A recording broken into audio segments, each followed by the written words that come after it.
전종철의 전격 시사. 안녕하세요. 전종철의 전격 시사 진행을 맡은 전종철 기자입니다. 축구 대표팀이 방콕에서 열린 북중미 월드컵 아시아 2차 예선 4차전에서 태국의 3대0 완승을 거두면서 최종 예선 진출에 9분 응선을 넘었습니다. 4분 사태를 겪었던 손흥민과 이강인의 합작골이 터져서 더욱 빛이 났습니다. 4월 총선 자체 판세 분석에서 국민의힘은 82곳을, 민주당은 110곳을 각각 우세 지역으로 꼽았습니다. 국민의힘은 한동훈 위원장이 박근혜 전 대통령을 예방하고 인요한 국민의 미래 선대위원장이 천안함 피격 14주기를 맞아서 백령도를 방문하는 등 보수층 결집에 나섰습니다. 민주당 이재명 대표는 정권 심판론을 강조하면서 대통령 탄핵 가능성을 시사하는 발언을 이어가고 있습니다. 오늘 방송에선 공식 선거운동 시작을 하루 앞두고 여야가 총력전을 펼치는 상황을 자세히 짚어봅니다. 3월 27일 수요일 전종철의 전격 시사 출발합니다.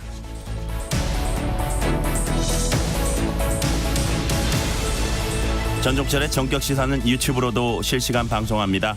문자 참여는 짧은 문자 50원, 긴 문자 100원이 드는 샵 9730, 콩 어플은 무료입니다.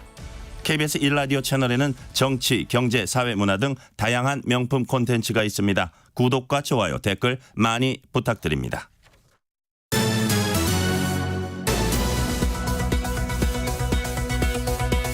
뉴스 브리핑 KBS 보도본부 최대수 기자 나와 있습니다. 최 기자 어서 오세요. 안녕하세요. 북중미 월드컵 2차 예선 태국 원정 경기에서 우리 축구대표팀이 3대0 완승을 거뒀습니다. 네 분 사태 겪었던 손흥민과 이강인이 합작골을 만들어냈죠. 예, 오랜만에 시원한 골잔치를 벌였는데요. 5만 가까운 태국 홈팬들의 일반적 응원 속에 경기가 시작됐습니다. 전반 19분 이강인의 패스를 받은 조규성의 크로스를 골문으로 달려들던 이재성이 마무리하면서 첫 골을 얻었습니다. 추가골은 말씀하신 대로 손흥민과 이강인의 합작품이었습니다. 후반 9분 이강인이 찔러준 패스를 받은 손흥민이 절묘한 왼발 슛으로 골망을 흔들었습니다. 곧바로 두 선수가 얼싸안았는데요. 이른바 4분 사태에 앙금을 씻어내는 장면이었습니다. 이어진 쐐기골은 교체던 박진섭이 넣었습니다. 후반 37분 김민재의 머리를 맞고 떨어진 공을 박진섭이 논스톱 슈팅으로 A매치 첫 골을 만들었습니다. 지난 경기 무승부의 아쉬움을 털어낸 우리 대표팀은 이번 태국전 원정 경기 승리로 C조 1위를 지켰습니다.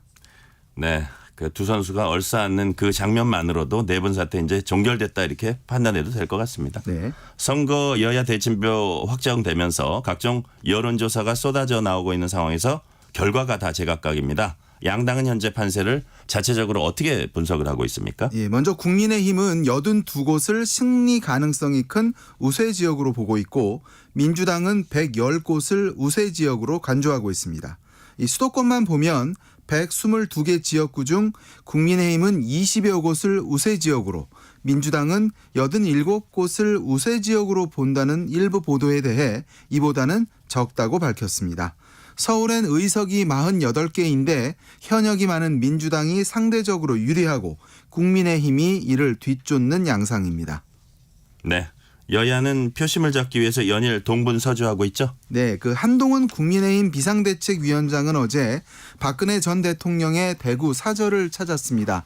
한 위원장은 예방을 마친 뒤 기자들에게 박 전 대통령이 윤석열 대통령의 대구 민생토론회를 언급하며 공감되는 내용이 많았다면서 당에서 뒷받침해 줬으면 좋겠다라고 말했다고 전했습니다.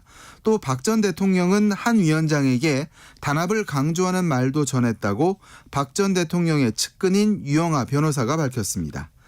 이재명 더불어민주당 대표는 어제 서울 아현역에서 출근길 인사를 하며 당 소속 후보를 지원했습니다. 이 대표는 연일 탄핵 관련 언급을 내놓으며 정부 여당을 향한 공세 수위도 높였습니다.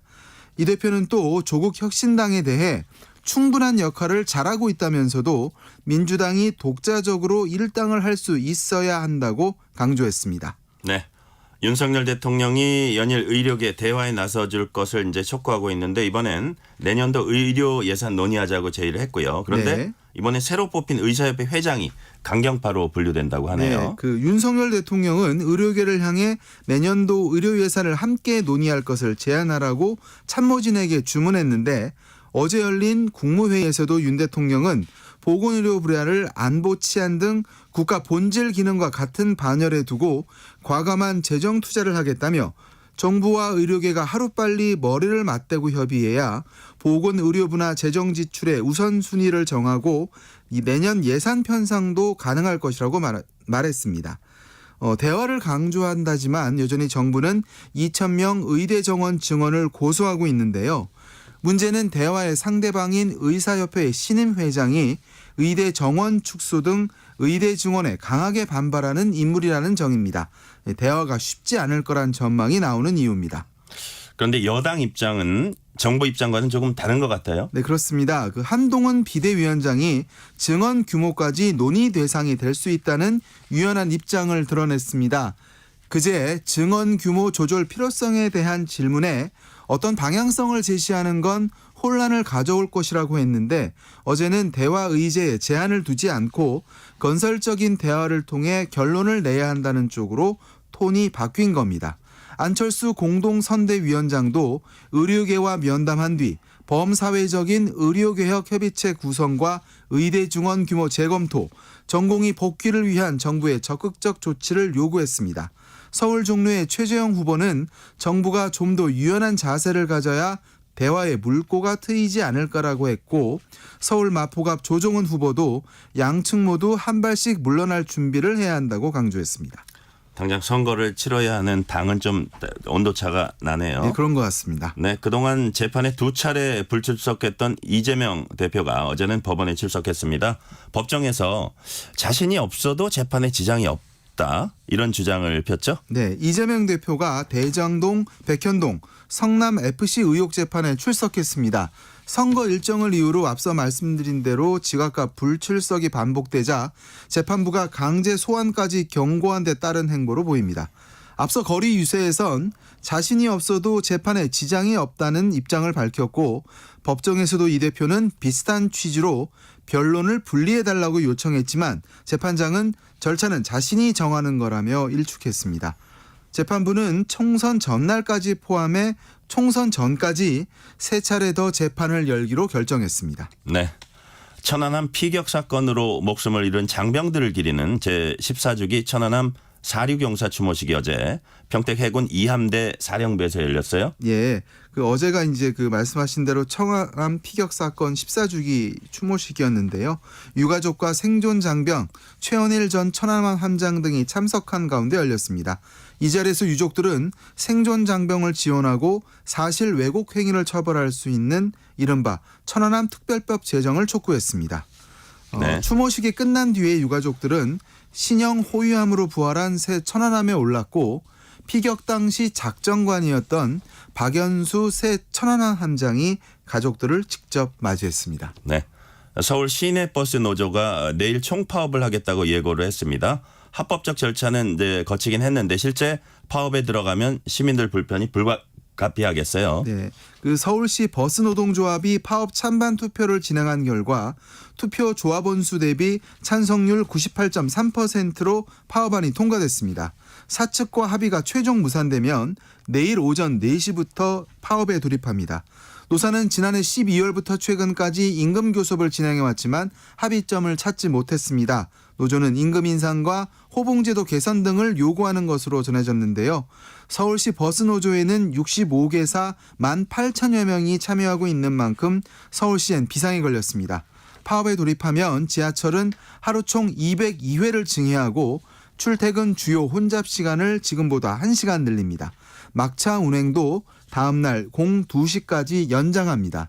또 지하철 출퇴근을 돕기 위해서 서울 25개 자치구에서는 무료 셔틀버스를 운행합니다. 이번엔 미국으로 가봅니다. 미국 동부 볼티모어 항에서 대형 컨테이너선이 다리와 충돌해서 다리가 무너졌습니다. 그런데 강물에 빠진 8명 중에 6명은 아직도 실종 상태죠. 예, 그 볼티모어의 프랜시스 스콧 키브리지라는 곳인데요. 이 다리가 무너진 게 우리 시각으로 어제 오후입니다. 대형 컨테이너선이 교각에 부딪히며 다리의 대부분이 무너졌는데요. 이 현지 시각으로는 새벽에 일어난 사고라 다리 위 운전 차량은 없었지만 야간 작업 중이던 노동자 8명이 강물에 빠졌고 아직 6명이 실종 상태입니다. 이 사고 원인에 대한 예비 조사 결과도 나왔는데요. 다리와 충돌한 컨테이너선은 사고 전 동력에 문제가 생겨 제어가 어렵다고 조난 신호를 보낸 것으로 파악됐습니다. 때문에 교량의 차량 통행을 제한해서 추가 피해는 막을 수 있었다고 조사 당국은 밝혔습니다. 다리와 충돌한 선박이 32,000톤이고 길이만 290m의 대형 선박입니다. 볼티모어항은 미국 동부의 주요 수출입항이고 사고가 난 다리는 고속도로와 연결돼 있어서 운송 운행 차질이 불가피해 보입니다. 네, 워싱턴 DC에서 멀지 않은 곳이고 우리 교민들도 제법 있는 곳입니다. 일본에서는 붉은 누룩 성분이 들어간 건강보조식품을 섭취한 소비자가 숨진 것으로 확인되면서 파장이 커지고 있습니다. 요즘 일본 여행 많이 가는데 현지에서 섭취하지 않도록 조심 좀 해야겠어요. 예, 그렇습니다. 문제를 일으킨 건강보조식품은 몸 안의 콜레스테롤을 낮추고 내장 지방을 줄일 수 있다는 일본 유명 제약회사의 제품입니다. 공유의 곰팡이를 번식시켜 만드는 붉은 누룩을 원료로 사용하는데요. 약국에서도 살 수 있기 때문에 3년여에 걸쳐서 100만 개 이상이 팔렸다고 합니다. 일본 고바야시 제약은 자사 제품을 꾸준히 섭취한 소비자 한 명이 콩팥 질환을 앓다 사망했다고 밝혔습니다. 입원 환자만도 20명이 넘습니다. 고바야시 제약은 제품에 함유된 붉은 누룩의 성분을 분석했더니 예상치 못한 성분이 확인됐고 모든 제품을 회수 조치했다고 밝혔습니다. 이 원료가 들어간 제품이 16톤이 제조가 됐고 52개사에 판매가 됐는데요. 붉은 누룩을 사용한 다른 회사의 제품까지 타격을 받으면서 일본 소비자들의 불안이 커지고 있습니다. 네, 오늘은 여기까지 듣겠습니다. 최대수 기자였습니다. 감사합니다. 네. 지금 시각 7시 32분입니다. 전종철의 전격시사 출근길 날씨 정보입니다. 오늘 아침에는 짙은 안개, 내륙과 전라 서해안에 끼어 있는데요. 각별히 주의하셔야 되겠고요. 오늘은 가끔 구름 많은 가운데 기온이 어제보다 높아져 포근하겠습니다. 아침에는 평년 수준의 기온으로 다소 쌀쌀한데요. 낮 기온은 크게 올라서 서울이 16도, 어제보다 평년보다 4도 더 높겠고요. 그 밖에 강릉, 제주 17도, 세종, 대구 18도, 대전, 광주 19도 등으로 오늘 대부분 포근하겠습니다. 내일은 비 소식이 있습니다. 내일 새벽부터 수도권, 강원, 전남 해안, 제주에 먼저 비가 와서 내일 오전부터 낮 사이 그 밖에 전국으로 확대되겠고요. 내일 저녁에 대부분 그칠 비입니다. 내일 비는 중부지방의 경우 5mm 미만으로 많지 않고 남부지방은 5에서 40mm가 되겠습니다. 내일까지 대기질은 깨끗할 전망이고요. 지금 서울 기온은 4.7도입니다.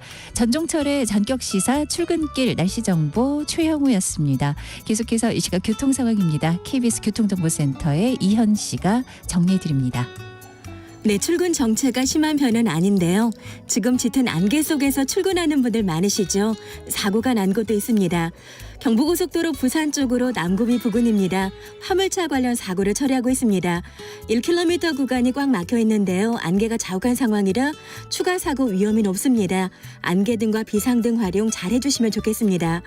이 전으로도 부산 쪽은 수도권 구간입니다. 동탄 군기점 부근에서 버스 관련 사고가 났습니다. 1차로와 2차로가 차단됐고요. 3km 구간 극심한 정체입니다.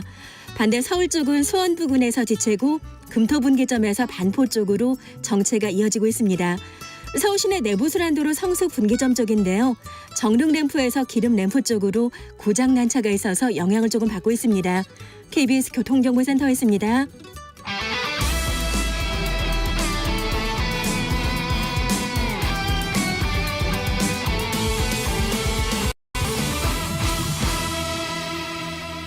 전종철의 전격 시사.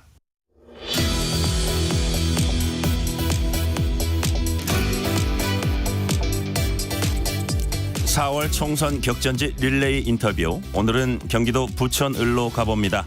국민의힘 박성중 후보와 민주당 김기표 후보에 이어서 오늘은 새로운 미래 서른 후보 전화로 만나봅니다. 의원님 안녕하세요. 예, 민주당 죄송합니다. 설훈입니다. 아, 예, 새로운 미래입니다. 설훈입니다. 네네네. 자, 의원님 지금 한참 출근길 인사하고 금쪽 같은 시간인데 이렇게 시간 내주셔서 정말 감사합니다. 네, 고맙습니다. 예. 서른 후보님은 서울 도봉에서 재선, 경기 부천에서 3선을 한 부천을 현역 의원이십니다. 이번엔 민주당에서 새로운 미래로 옷을 갈아입었습니다. 설 의원님 대하는 유권자들 여전합니까? 좀 변했습니까? 예, 제가 민주당 당적을 떠났습니다. 그렇다 해서 제가 바뀐 건 아니죠. 서른이 바뀐 건 아니고 저는 여전히 12년이죠. 부천 시민 편의와 부천 발전을 생각해온 서른 맛 그대로입니다.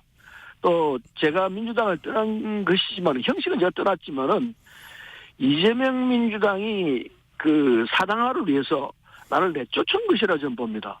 그래서 떠났다는 표현이 맞는 건지 잘 모르겠고요. 이 주민분들도 우리 부천 시민들도 이런 걸 잘 알고 있습니다. 네. 이 시민들하고 인사를 해보면 하시는 말씀이 꼭 이겨달라. 민주당을 바라잡아달라.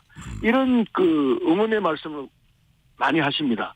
그래서 시민분들도 제가 민주당을 어떻게 떠나야 했는지 그리고 진짜 민주당을 시기 위해서 얼마나 내가 간절한지 또 지금 민주당이 얼마나 문제가 있는지 이런 등등에 대해 잘 알고 있다고 생각합니다. 네. 이기면은 다시 돌아간다고 말씀하셨는데 그 입장은 그대로죠? 당연하죠. 저는 새로운 미래의 당적을 가지고 있습니다만은 이 선거가 끝나게 되면은 결국은 하나가 되는 이런 형태가 되지 않겠나 생각하고 있습니다. 네. 새로운 어떤 정치 개편이 일어날 것이라 생각하고요. 그렇게 되면은 민주당을 바로잡는 작업을 해야 한다 생각합니다. 민주당 내에 있는 분들 또 민주당 밖에 있는 저 같은 사람들 다 손을 맞잡고 함께 민주당을 과거의 김대중 노무현 그 정신으로 돌아가는 민주당이 되어야 한다 생각합니다. 네네. 그 작업을 해야 한다고 봅니다. 지금 부천 을 지역 핵심 현안이 뭡니까? 핵심 현안은 여러 가지가 있습니다. 이를테면은 우리 부천을이 그 30년 전에 만든 신도시 지역입니다. 네. 그래서 이 노후화가 심하고 이래서 지난번 국회에서 신도시 1기 신도시 특별법을 제정해가지고 신도시 문제를 해결하도록 했습니다. 그래서 선도지구를 만들어서 이 노후화된 신도시 지역을 다시 재정비하는 문제가 제일 큰 문제가 역시 되겠고요. 또 하나 문제는 우리 그 상동 영산단지가 있습니다. 이 영산단지를 굉장히 큰 땅인데 이걸 어떻게 개발해낼 것이냐 하는 문제가 남아 있습니다. 저는 이 문제가 대단히 중요한 말하자면 금사라기 같은 이런 땅이기 때문에 함부로 이걸 개발하겠다 떨면 안 된다 생각하고 수도권에 유일하게 남아있는 땅, 이 좋은 땅을 어떻게 개발할 것이냐 하는 문제가 또 남아 있습니다. 또 하나 문제는 그 상동 호수공원에 GTX-B 노선에 그 변전소를 설치하겠다는 안이 있는데 이건 절대 안 되죠. 이걸 어떻게 못하게 막아내느냐는 문제가 있고요. 그 다음에 제가 지금 중동역에서 나와서 인사를 드리고 있는데 중동역 역세권 개발 문제가 있습니다. 재개발 문제를 지금 진행을 하고 있는데 제가 이 문제에 아주 적극적으로 관여하면서 일을 하고 있기 때문에 이런 등등의 문제를 해결을 해야 한다고 생각하고 있습니다. 네, 지금 도시정비 문제, 변전소 막아내는 문제 등등 말씀해 주셨는데 관련이 있을 것 같아요. 이를 위한 30표 1호 공약 뭡니까? 1호 공약이라 한다면 말씀드린 대로 지금 이 신도시 1기 신도시를 재개발할 문제에서 선도지구를 받도록 해야 합니다. 그래야 이 1기 신도시 문제를 개발하는 데 있어서 일종의 이니시티브를 진다고 할까요? 제대로 된 개발을 할 수 있는 계기를 만들게 되기 때문에 1기 신도시 재정비 사업의 선도지역으로 만드는 문제를 제일 큰 문제로 생각하고 그걸 앞세우고 있고요. 그다음에 말씀드린 대로 영상단지를 어떻게 세계적인 이런 명소로 만들 수 있을 것인가 이걸 놓고 고민을 하고 있습니다. 네. 경쟁자인 국민의힘 박성중 후보, 민주당 김기표 후보는 부천을에 처음 출사표 던졌습니다. 의원님이 이제 같은 지역구 내리 3선은 이제 강점이기도 하지만 이제 바뀌어야 한다는 상대방 공격이 어떤 이유일 수도 있어요. 그런데도 불구하고 왜 이번에도 서른 의원이 선택받아야 하는지 좀 설명을 해주세요. 김기표 후보를 보면은 민주당 후보입니다. 김기표 후보는 검찰 출신입니다. 검사 출신입니다. 이 윤석열 대통령과 같이 중앙지검 특수부에 있었습니다. 특수부에 있다가 청와대 반부패 비서관으로 있다가 석 달 만에 나왔는데 지금 윤석열 정권의 문제점들을 지적하고 윤석열 정권을 개혁시켜내는 이 일을 국민들이 바라고 있는데 과연 김기표 변호사 같은 분이 김기표 후보 같은 분이 그 일을 해낼 수 있을 것인가 직장 상사였습니다. 윤석열 정부의 잘못을 지적하고 하는 문제는 제가 훨씬 더 잘할 수 있을 것을 생각하고 저는 12년간 여기 있으면서 그 일을 쭉 해왔습니다. 윤석열 정부의 문제점들을 지적하고 윤석열 정부의 이 고쳐내는 일은 제가 훨씬 더 잘했다는 입장에서 강점이 있다 생각하고요. 또 경륜이 있다는 점에서는 뭐 두말할 나위가 없죠. 그리고 이 국민의힘 후보는 우리 부천의 상황을 전혀 모릅니다. 솔직히 말해서 동인지 서인지 알 수가 없습니다. 내려온 지 뭐 한 달이 채 안 됐습니다. 그런 상황이기 때문에 부천 상황에 대해서 아주 무지한 상태에서 과연 국민의 대표가 될 수 있느냐, 이건 무리한 이 국민의힘의 공천이었다고 생각을 합니다. 따라서 정치 신인이 갖고 있는 문제점, 또 이 국민의힘이 갖고 있는 공천의 무리함, 이런 것 등등을 보면은 제가 가장 책임져야 할 수밖에 없다라는 것이 부천 시민들의 공통된 의견이 아닌가 생각하고 있습니다. 네. 그런데 이제 김기표 후보는 저희와 인터뷰에서 그 서른 의원님이 민주당을 탈당했기 때문에 다른 당 후보가 된 서른 후보에게는 그렇게 많은 표가 가지 않을 것이다, 이렇게 이제 주장을 하기도 했는데요. 그렇다면 지금 저 의원님이 보시는 부천을 판세 어떻습니까? 판세는 역시 이 윤석열 정부를 심판해야 한다는 흐름이 강한 건 틀림없습니다. 그래서 부천 시민들 입장에서는 윤석열 정권을 심판하는 문제에서 누가 가장 적임자인가, 이걸 놓고 곰곰이 생각한다면은 민주당 강세라고 하지만은 민주당 강세보다는 과거에 민주당에 있었고 그리고 지금 민주당 정신으로 돌아가자고 외치는 서론이 훨씬 더 적합하다. 이 점에 대해서는 이의가 있기 쉽지 않다고 보고요. 만일에 민주당 당정만 가지고 있으면 무조건 된다고 생각하는 일은 아니라는 생각은 그건 큰 코 다칠 수밖에 없다 생각하고 있고요. 저는 이 민주당 정부, 윤석열 정부가 갖고 있는 문제점들을 가장 잘 알고 있기 때문에 가장 정확하게 윤석열 정부를 비판하고 그리고 공격해내는 일에서는 가장 책임자일 수밖에 없다는 걸 시민들께 말씀을 드리고 있습니다. 네. 조금 범위를 넓혀볼게요. 수도권 판세는 지금 의원님께서는 어떻게 보고 계세요? 수도권 판세는 현재까지는 윤석열 정권을 심판해야 한다는 기류가 강한 건 틀림없습니다. 그런데 문제는 민주당 이재명 대표의 사당화 문제도 굉장히 심각합니다. 이 문제가 윤석열 정권의 심판이라는 문제에 덮여있기 때문에 현재 민주당의 사당화 문제가 드러나지는 않고 있습니다만 국민들은 다 알고 있습니다. 그래서 특정화시키면은 부천 같은 경우에 부천 을지역은 서른 의원이 있기 때문에 민주당의 사당화 문제를 집중적으로 놓고 토론을 하고 그리고 비판해야 한다는 입장이 굉장히 많이 있습니다. 따라서 수도권 전체 입장에서는 윤석열 정권을 심판해야 한다는 기류가 강하지만은 부천에서는 윤석열 정권의 심판도 해야 되지만은 그 심판을 가장 잘할 사람은 역시 서른이다. 이 문제가 있어서 뚜껑을 열어봐야 할 거 아닌가 생각을 하고 있습니다. 네네. 새로운 미래 얘기 좀 해볼게요. 새로운 미래 이제 처음 등장했을 때만 해도 개혁신당과 함께 제3지대 파급력에 대한 기대감이 있었는데 최근에 조국혁신당이 워낙 이제 약진을 하다 보니까 좀 위축돼 있는 모양새예요. 네. 왜 새로운 미래보다 조국혁신당을 더 지지하는 걸까요? 유권 사람들이?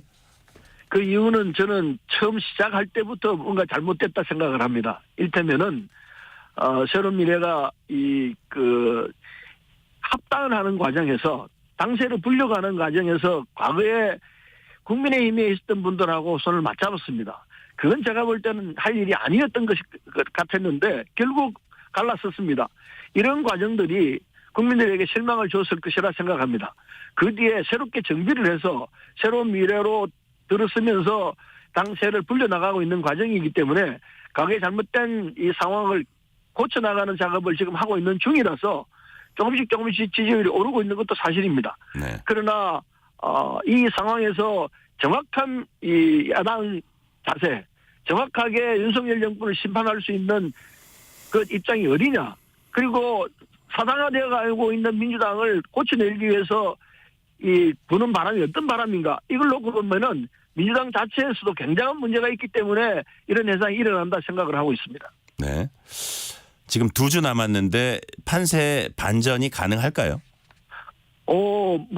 우리는 다이나믹 코리아라고 그러고 있습니다. 굉장히 변화무쌍한 곳이 대한민국의 정치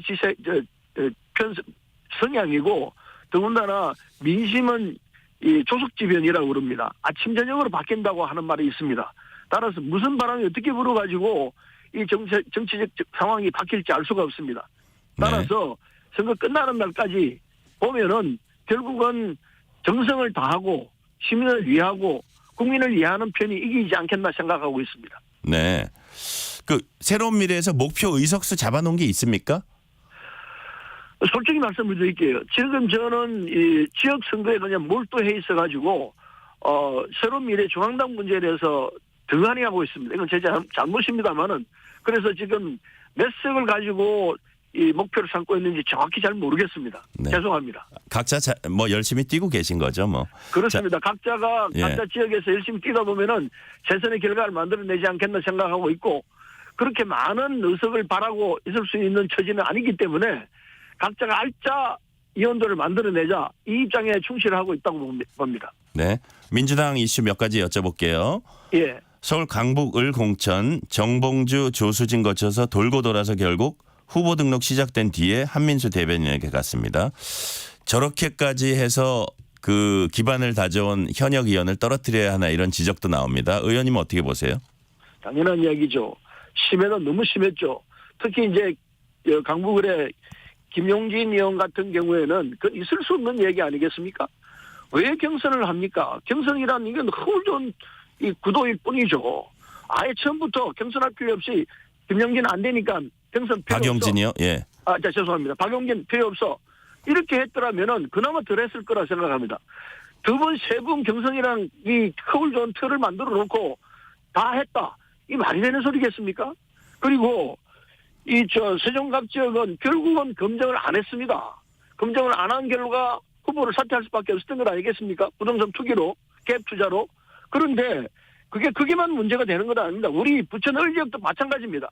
세종갑과 비슷하지 않은 게 아니라 그 정도보다 훨씬 더 심하다고 보고 있습니다. 지금 김기표 후보 말씀하시는 건가요? 그렇습니다. 검증이 없었다고 생각합니다. 청와대에서 3개월 만에 왜 물러나서 수사까지 받았겠습니까? 우리 민주당 후보는 그렇게 돼 있었습니다. 따라서 이런 걸 제대로 검증하면은 그걸로 내야 되죠. 단지 윤석열 정권의 측근이 김용을 변호했다는 이유 때문에 그 이유 때문에 공천을 준 건 아니겠습니까? 이게 무슨 공천이겠습니까? 이게 전형적인 사천이죠. 이게 우리 부천 을지역만 그런 게 아니고 전국 도처에서 65명 의원들이 이 다음 22대 국회에 못 나가게 돼 있는데 이 과정이 다 이런 잘못된 사당화 공천 때문에 결과가 나온 거라고 보고 있습니다. 그래서 이 부분에 대해서는 민주당의 잘못된 이 사당화 정책은 심판받아야 마땅하다고 생각합니다. 이 과정에서 이제 조수진 후보가 뭐 본인이 자진 사퇴, 세종갑 이영선 후보는 말씀하신 갭 투자 의혹 공천 취소. 이러다 보니까 민변 출신 변호사들이 어떤 뭐라 그럴까요? 뭐 민낯이라 그럴까요? 내로남불이라 그럴까요? 그런 게 도마에 올랐습니다. 이런 부분은 어떻게 보세요? 민변 출신 의원들이 과거에는 참 잘했습니다. 지금도 잘하고 있는 부분이 많이 있습니다. 그러나 민변 출신 의원들도 변호사들도 많은 부분들이 있기 때문에 대다수는 잘하고 있고 또 제대로 하고 있는데도 불구하고 이재명 대표와 함께했던 분들은 민변 대표 출신이라기보다는요. 자기 개인의 사익을 위해서 했던 것 아닌가 이런 생각을 하고 있습니다. 따라서 그분들은 변호사 비용을 받았는지 안 받았는지 모르겠습니다만은 이건 이 민변이 갖고 있던 본래 정신보다는 그냥 민변을 이용을 해서 자기의 정치적 이득을 챙긴 것 아닌가 이렇게까지 생각하고 있습니다. 네. 이재명 대표와 조국혁신당 조국 대표가 잇따라서 대통령 탄핵 가능성 발언을 하고 있습니다. 이재명 대표는 총선 결과에 따라 모든 조치할 수 있다 이런 얘기도 했는데요. 의원님 보시기에 지금 상황이 대통령을 탄핵해야 할 상황입니까? 지금 상황 가지고 탄핵을 하겠다면은 그건 좀 지나칩니다. 저는 과거에 대정부 질문에서 탄핵의 위험이 있다 이런 얘기를 했습니다. 그 불법의 위험이 있기 때문에 법을 위반하게 되면은 결국은 탄핵을 할 수 있습니다. 그러나 현재까지 드러난 증거가 법을 위반했느냐 아니냐 하는 문제는 아직까지 잘 모르겠습니다.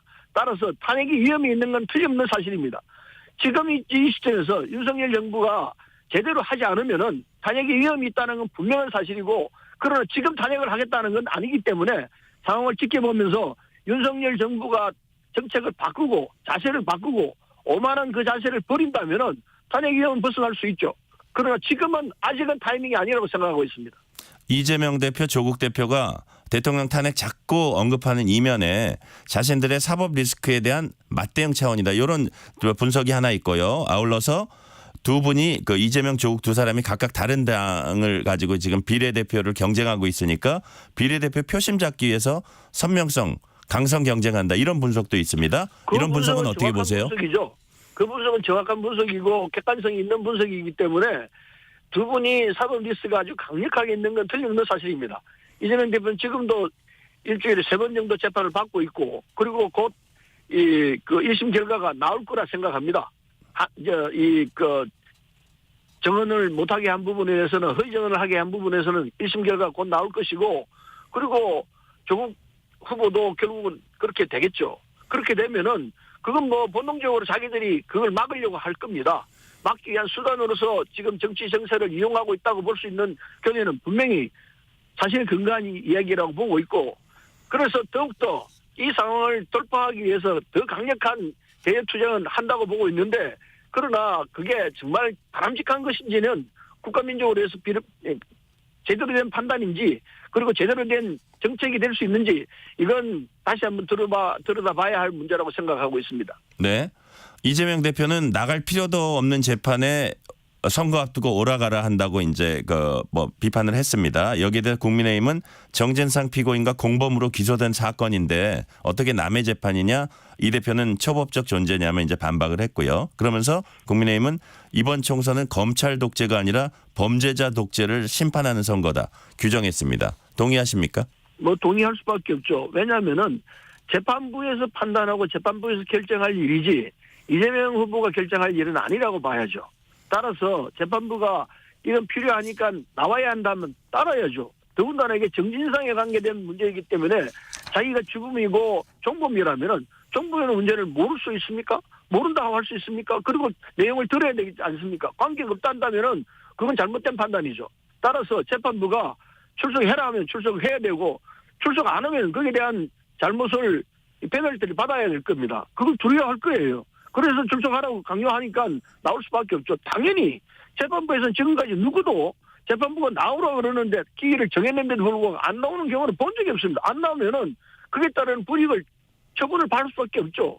이재명 대표라고 벗어날 수 있겠습니까? 똑같은 조건이라고 생각합니다. 따라서 분명히 나와야 되고 연기도 있을 수 없고 따박따박 나와서 재판을 받아야 하는 것이 국민의 기본적인 자세일 거라고 생각합니다. 이종섭 호주 대사가 귀국했습니다. 한동훈 위원장은 이번 논란이 일단락됐다고 말하면서 공수처 빠른 조사 촉구했고 민주당 이종섭 특검 거론하고 있습니다. 특검까지 할 사안이라고 보세요? 특검을 할 수밖에 없는 조건일 거라고 봅니다. 네. 왜냐하면은 이종섭 대사를 만드는 것부터 해서 저는 국방위에 있었기 때문에 이 상황을 너무나 잘 압니다. 사실은 이건 용산의 지시 없이는 될 수 있는 일이 아니라는 게 상식 아니겠습니까? 따라서 이 문제가 왜 이렇게 됐는지는 지금 현재 있는 검찰로서는 규명할 수가 없으리라 생각합니다. 때문에 이 문제를 정확히 국민들에게 알리기 위해서는 특검을 할 수밖에 없을 거라고 봅니다.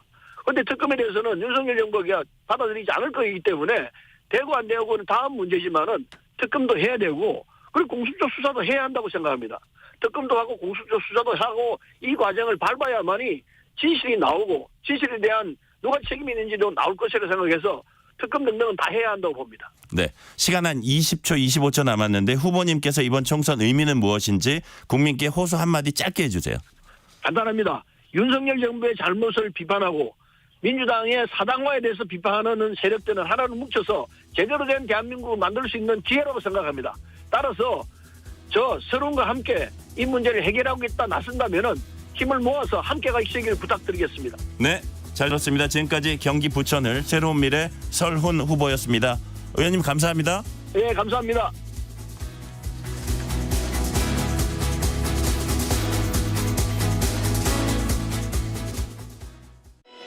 안녕하세요. 배우 신혜라입니다. 우리 아이들을 위한 늘 봄처럼 따뜻한 학교, 늘봄학교를 아시나요? 그동안 아이가 돌봄 교실에 탈락하면 어쩌나 걱정 많으셨죠?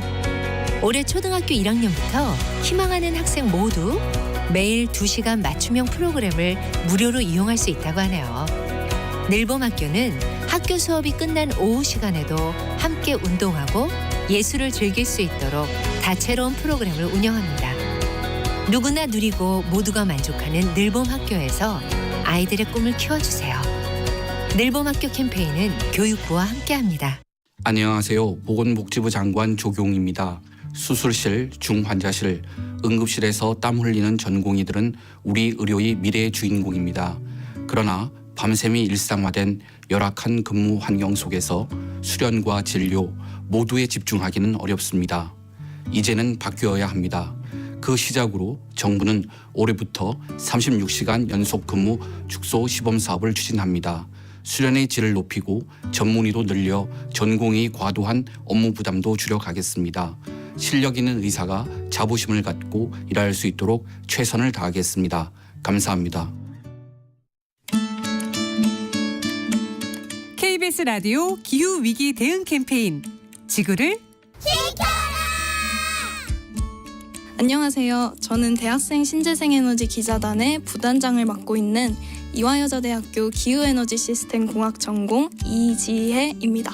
기후변화라는 문제가 인간이 어떻게 할 수 없는 문제이다 보니까 기업과 정부가 아무리 노력을 한다고 해도 우리 개개인들은 우울해질 수밖에 없는 사안이라고 생각해요. 그러니까 지금 닥친 현실에 너무 우울해하지 말고 내가 평소에 할 수 있는 것들 조금씩 하다 보면은 저는 정말 언젠가 변화가 크게 일어날 거라고 믿습니다. 전국 각지 대학교 축제에서는 축제 현장 이곳저곳에 아무렇게나 쓰레기를 버리는 경우를 쉽게 볼 수 있어요. 생각해보면 우리도 축제에서 쓰레기를 버리려는데 쓰레기통이 꽉 차 있어서 난감한 경우가 많잖아요. 축제 부스에서도 일회용 젓가락, 일회용 접시, 비닐봉지 이렇게 일회용품을 굉장히 많이 사용하고요. 그러니까 집에서 미리 개인용 수저나 그릇, 텀블러, 에코백을 챙겨가서 일회용품 배출을 조금이라도 줄이려는 개인 차원의 노력이 필요하다는 거를 몸소 느꼈고요. 저도 한 번이라도 더 텀블러를 챙긴다든지 이런 식으로 일상 속에서 소소한 노력을 하고 있습니다. 추운 날씨에 핫팩 많이 사용하시죠? 택배에 딸려오는 아이스팩 속에 있는 물을 버리고서 그 안에 귤 껍질을 잘게 잘라서 넣은 다음에 전자레인지에 40-50초 정도 돌리고 나면 1시간 동안 온기가 지속되는 귤 껍질 핫팩을 만들 수 있습니다. 여러분들 귤 껍질 그냥 버리지 마시고 핫팩으로 한번 활용해 보세요. 뜨거워지고 있는 지구. 지금 우리의 문제입니다. KBS 라디오 기후위기 대응 캠페인 지구를 지켜라 였습니다.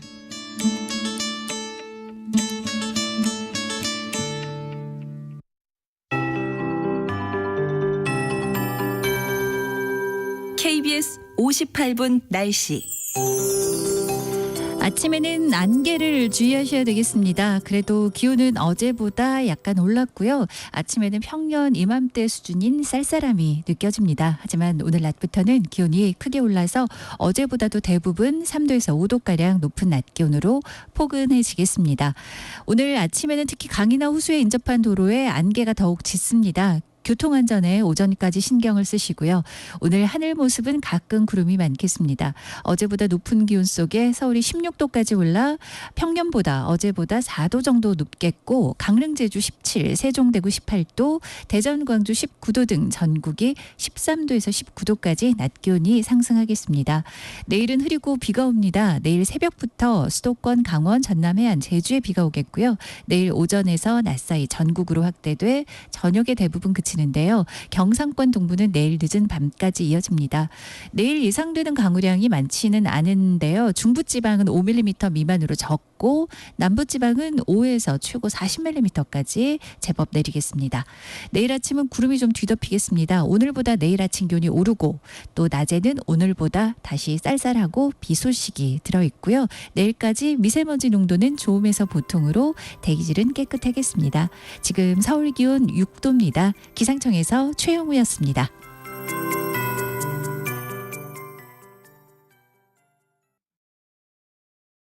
정성을 다하는 국민의 방송 KBS가 8시를 알려드립니다.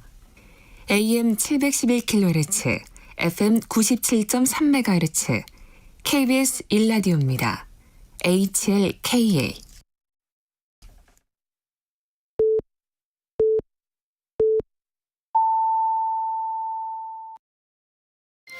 KBS 1라디오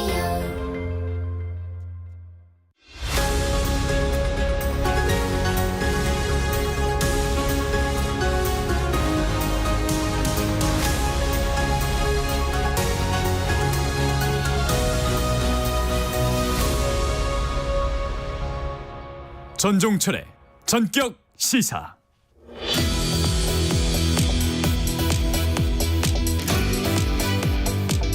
(22대) 총선 공식 선거운동이 내일 시작됩니다. 공식 선거운동을 앞둔 총선 판세와 유권자들의 표심을 잡기 위한 각 당의 전략 짚어보겠습니다. 최재성 전 청와대 정무수석 나오셨습니다. 어서 오세요. 안녕하세요. 양당이 자체 분석 결과를 바탕으로 우세 지역구를 이제 계산을 했더니 국민의힘 82곳, 민주당 110곳 이렇게 우세 지역으로 꼽았다는 보도가 있었습니다. 양당의 이 자체 판단 어떻게 평가하세요? 우선 좀 자세히 좀 뜯어보면 국민의힘이 굉장히 82석이면 좀 깜짝 놀랄 정도로 적은 의석 아니에요? 예상 의석 수가.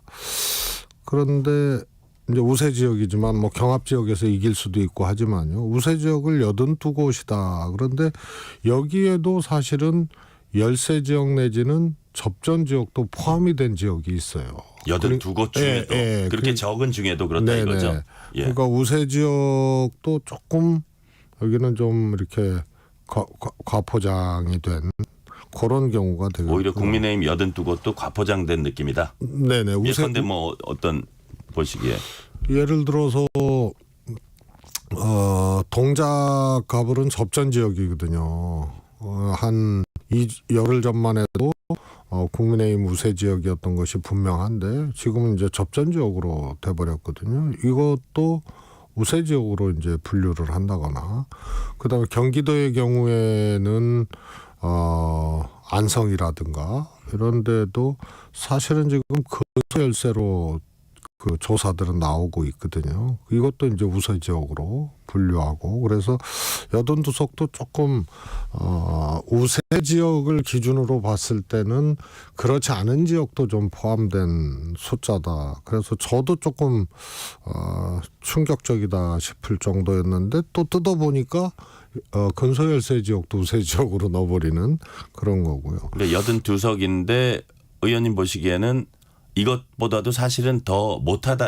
우세 지역은 그렇죠. 예. 그러나 이제 선거 결과는 경합 지역들이 상당히 있기 때문에 여기서 이제 어떻게 또 이길 수 있느냐, 국민의힘 기준으로. 그러면은 이제 또 결과는 달라질 수 있는데, 우세 지역이라는 건 그야말로 조금 보수적으로 잡아서 통상 그렇게 집계를 하게 마련인데 지금은 조금 보수적이지 않게 잡은 그런 곳이 몇 군데 있습니다. 제가 다른 각도에서 여쭤볼게요. 민주당 이제 상황인데요. 김민석 선대위 상황실장에게 현재 우세 지역 110곳 정도 보고 있냐 이렇게 기자들이 물었어요. 그랬더니 비교적 근사치다. 이건 본래 약간 더 되는데 약간 엄살인 그런 느낌이 좀 나는데 어떻게 보세요? 이 부분은? 사실 이제 우세 지역이나 뭐 근소 열세, 경합 이런 것을 이제 구분할 때는 조금 이제 보수적으로 하기 마련이거든요. 그런데 사실 한 곳 한 곳씩 다 뜯어보고 주로 이제 조사 결과, 그 다음에 후보 대결 구도, 그 다음에 조사의 추이. 예를 들어서 이제 분당갑 같은 경우는 이광재 안철수 후보가 지금 대결을 하고 있는데 여기는 안철수 후보의 낙승이 예상됐던 것이거든요. 그리고 조사 결과도 오차범주 내지만 8% 9% 이런 차이가 났는데 최근에는 역전된 조사도 나오고 경합된 조사도 나오고, 그런데 중요한 건 이제 적극 투표 의향층 요걸 또 대입시켜서 보면은 7, 8, 9% 지고 있을 때도 분당갑의 경우에는 이광재 후보가 적극 투표 의향층에서는 거의 뭐 동률이 나오거나 매우 근접하거나 혹은 또 부분적으로 뭐 이기는 이런 결과가 나와서요. 결국은 전통적인 여당 우세 지역이잖아요. 그렇습니다. 그러니까 결국은 뭐냐면은 이제 여론조사, 그 다음에 후보 간의 이제 인물 부교, 그 그 다음에 적극 투표층 이런 것을 다 대입시켜 봐서 이제 그 판단을 하게 되는데 그렇게 보더라도 민주당은 조금 과소 집계한 그런 느낌 네. 혹은 또 그런 지역구 이기고 있는데 빠져 있는 지역구들이 좀 보이고요. 그러니까 우리가 엄살이라는 표현도 쓰죠. 자, 그렇습니다. 그러면 이렇게 여쭤볼게요. 지난 그 4년 전 총선 여당이 참패를 했습니다. 그때하고 비교하면 어떻게 될 것 같아요? 만약에 내일 선거를 치른다면. 사실은 이 88년도인가요? 네. 통일민주당하고 평화민주당하고 야권이 갈라져서 나오고 그리고 이제 민정당하고 총선을 치렀을 때 여소야대가 처음 됐었거든요. 그때도 간신히 여소야대였어요. 그리고 지난 21대 의석이 국민의힘은 여소야대 이런 거 그때는 이제 야당이었죠. 21대 의석이 아마 국민의힘 입장에서는 역대 최소 의석일 거예요. 네. 그런데 그것보다는 국민의힘이 이번 총선에서 4년 전 의석수를 밑돌 가능성이 매우 높다. 그것만은 현재 기준으로 보면은 그것만은 분명한 것 같습니다. 국민의힘이 지난 4년 전 총선보다도 더 밑돌 가능성이 현재로서는 높다. 그렇게 보시는 거네요.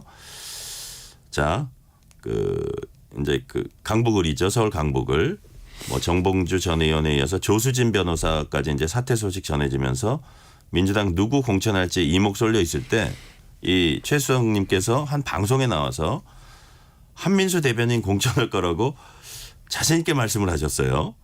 당 지도부와 긴밀히 소통하고 계십니까? 어떻게 아셨습니까? 아시겠지만 이번 이제 민주당 공천 과정 네. 이런 등등등을 보면서 저도 좀 문제 제기를 좀 많이 했던 박영진 의원이라든지 이런 거예요. 그런 예. 입장에서 제가 지도부하고 소통하기 어려운 환경에 있다는 것은 이미 입증된 사실 아닌가 싶고요. 이건 그냥 상식적으로 본 거죠. 상식적으로.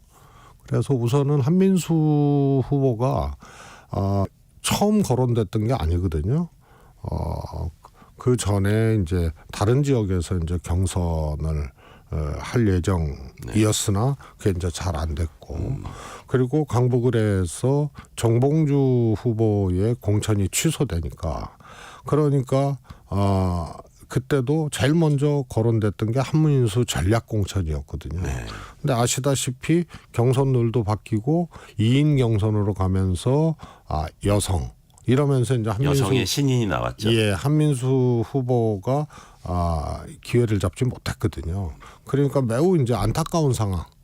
그다음에 부채 의식이 좀 있다 그래야 되나요? 지도부 입장에서 당 벌써 몇 년을 대변인으로 일하고 또 대선 때 그러고 그래서 사실은 이제 찐명이라고 보기 조금 어려운 궤적이 있어요.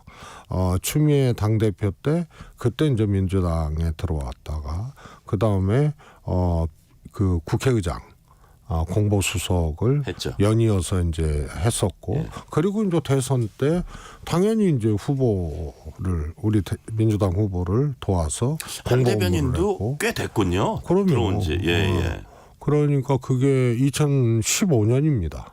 그러니까 9년 동안 하여튼 당 일을 하고 선거하고 지금도 이제 대변인 역할을 해왔고 그래서 조금 뭐라 그럴까 아픈 손가락이 돼버렸죠.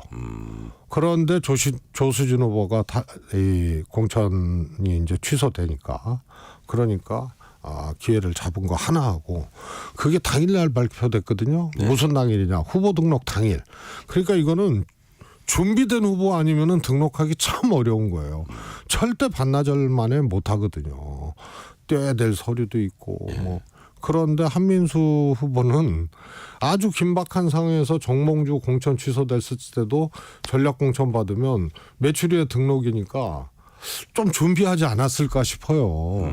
그래서 당일날 오전에 결정된 사람이 등록 마감에 하자 없이 등록한다는 건 준비된 자 아니면 불가능하다. 이런 이제 나름의 생각 때문에 그 두 가지 이유 때문에 한민수 확실시 이렇게 얘기를 한 거죠. 아, 그렇군요. 자, 인터뷰 중에 언급된 분당갑 여론조사 개요 말씀드립니다. KBS가 한국리서치에 의뢰해서 경기 분당갑 선거구 거주 만 18세 이상 성인 남녀 500명을 대상으로 지난 18일부터 3일간 전화 면접 조사한 결과입니다. 자세한 사항은 중앙선거 여론조사심의 홈페이지 참조하시면 됩니다. 이제 조수진 변호사 이어서 또 세종갑 이영선 후보 이제 갭투자, 그래서 이제 결국 공천 취소까지 하면서 그 지역에 불출마하게 되는 상황까지 왔어요. 그러면서 민변 변호사들은 왜 이러나 이런 얘기들도 나옵니다. 이런 부분들은 약간 표심에 타격이 있을까요? 거기는 뭐 구도 자체가 막 완전히 이제 지각 변동이 일어난다니까. 네. 그러니까 민주당 후보가 없는 거 아니에요. 네. 그러니까 표심에 만약에 민주당이 제 어떤 말은 이런 것들이 뭐 소속 의원들의 갭 투자라나 이런 게 전체적인 어떤 당의 이미지나 이런 부분에 그 지역구보다도요. 그러나 예. 하기 힘든 일을 한 거거든요, 민주당이. 그래서 공천을 받은 사람을 등록 기간이 이제 다 지나고 취소를 해버렸기 때문에 제가 보기엔 매우 신속한 결단이라고 봐요. 네. 그렇기 때문에 이걸 처리를 안 했으면은 그 후에 이런 것들이 영향을 미치는데 부각을 되고 그러면 영향을 미칠 수 있는 여지가 있는데 이 경우에는 민주당이 한석을 버리더라도 네. 과감하게 이건 조치해야 된다는 결단을 한 경우죠. 네. 그다음에 이게 중요한 게요. 공당의 공천 시스템이라는 건 뭐냐면은 공직 후보자를 추천하는 공적인 시스템인데 이걸 후보자가 기망을 하고 거짓을 하고 선관위 등록하고 다른 내용으로 그렇게 당에 서류 제출을 해서 이거는 그러니까 한석을 잃더라도 공천 자체를 한 개인이 그 시스템을 무너뜨리는 거기 때문에 국민 앞에 나서는 대표를 뽑는 거 아니에요. 그래서 이거는 잘한 일이다 싶고요. 향후에도 사실 여러 가지가 있겠습니다만 최소한 정당의 공천 과정에서 SNS라든가 과거의 어떤 발언 글 등을 검색하고 참고할 수 있는 이 시스템이라든가 그다음에 후보자가 서류를 허위로 내면 검증할 방법이 없어요.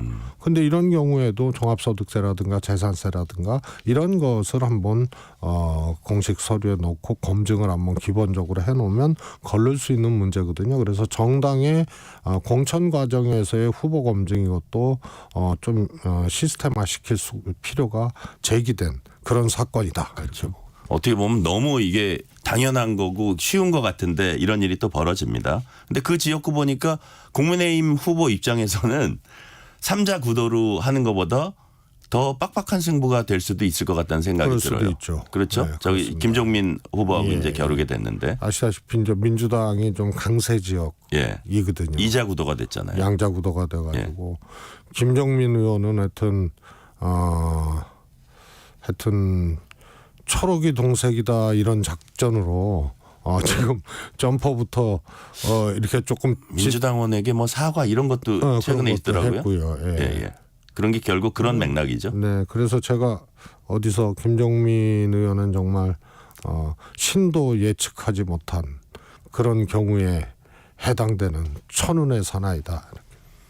뭐 상당히 선거 치르기가 유리해졌다 이렇게 보시는 거고요. 자, 그러면 내일부터 공식 선거 운동 시작되면 임종석 전 실장이 선거 지원에 나선다는 얘기가 나옵니다. 뭐 워낙 친하시니까 실제로 내일부터 선거 지원합니까? 뭐 저는 딸리 확인해 본 적은 없는데요. 그렇다라고 직접 확인해 본 적은 없는데 그렇다라는 거고요. 그야말로 백의정 군이죠. 어떤 타이틀 안 가져요? 선대위 타이틀도 없고. 그대로. 그야말로 백의정 군. 뭐 주로 이제 뭐 자기가 강세 있는 지역 위주로 그다음에 뭐 서울의 다른 지역 뭐 이런 식으로 지원을 하겠네요. 주로 이제 후보들이 요청이 오는 지역 이런 데 중심으로 하지 않을까 싶습니다. 네. 지금도 뭐 후보들이 좀 요청이 오는 데가 꽤 있는 걸로. 뭐 전현희 후보 같은 분은 당연히 그 전에도 요청을 했으니까. 그런데 이제 의외로 이제 수도권, 또 강원 지역, 그 다음에 호남에서도 조금 요청이 있는 걸로 알고 있습니다. 네. 자, 이재명 대표의 워낙 유세를 많이 다니고 말도 많이 하다 보니까 이제 그런 그 공격의 빌미가 되기도 하는데 최근에 보면 이제 강원 서도 발언이 있었고요. 그 다음에 대중국 외교 정책 놓고 뭐 이쪽에도 쉐쉐 저쪽에도 쉐쉐 하고 이제 어떤 굴종 외교다 이런 비판을 국민의힘으로부터 받고 있는데 이런 부분들 어쨌든 이재명 대표의 메시지 이게 그 리스크도 조금은 있는 것 같아요. 어떤 그 유권자들에게 전달한 전달력도 있지만 그런 부분은 어떻게 보세요? 결국은 이제 말을 하다 보면 네. 맥락의 문제가 아니고 소위 말해서 단어나 어휘구사의 문제거든요. 그래서 맥락을 보면은 충분히 이해가 가는 건데 쉐쉐 발언도 마찬가지고요. 예. 강원 서도도 맥락을 보면 이해가 가죠.